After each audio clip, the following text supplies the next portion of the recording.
سلامي على أهل دوحة المجد والسطر، على المنشرة رسان تجمل ربوعها، حرقين روس الطيب والمدح والثناء، نواميسها عرض البسطة وطولها، لا نفطيس بنعجم براس طيبها،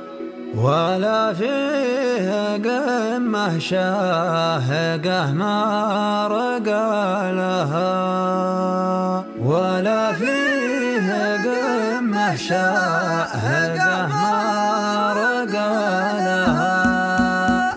ما نصات بدع الشعر صعب مثلها، ولا كل شاعر لا بغى ينولها، أحد وقفتها تقصر عزيمته، واحد ما يحسب الكلمة اللي يقولها، واحد لا وقف فوق المنصة ذهبها، ولما نطق كلمة تجي ذي وصولها، عسى من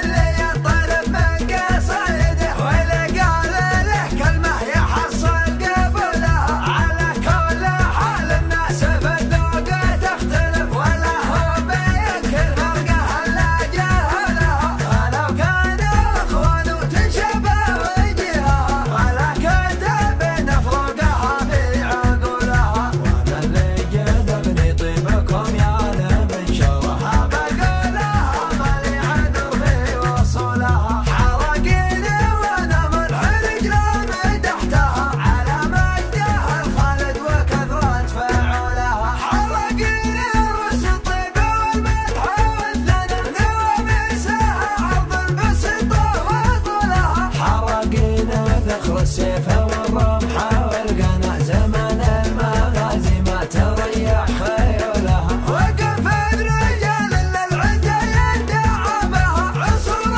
الحروب اللي تقرع طبولها، عصور الحروب اللي تقرع طبولها، قحطان اساس الجود والبذل والعطاء، بوقت المجاعة سعد من كان حولها، وقحطان كيف جارها ما يملها، وهجينة الشهرين من بعد حولها، ولا المنشارة روس تجمل ربوعها، وهم قبايلها وهم زحوا لها، يا سيدي ولو حاولت تدوين مجدها، يبي حق صيد وقايله ما يطولها، لا نفطايس بنعجم براس طيبها، ولا فيها قمة شاهقة ما رقى لها، ولما تكل الطيب يفخر بلابته، فهم جمال ما رغت من حمولها، سلامي عليهم عدم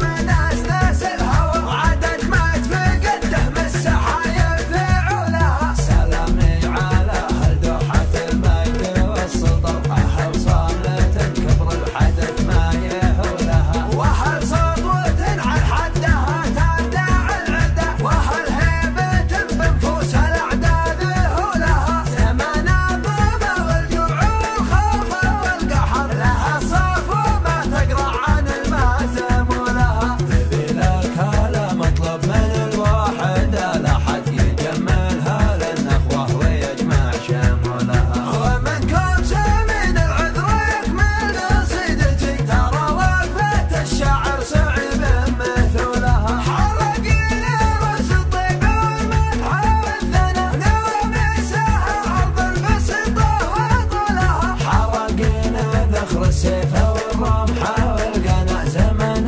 المغازي ما تريح خيولها، وقف الرجال للعدا يندعى بها، عصور الحروب اللي تقرع طبولها، عصور الحروب اللي تقرع طبولها،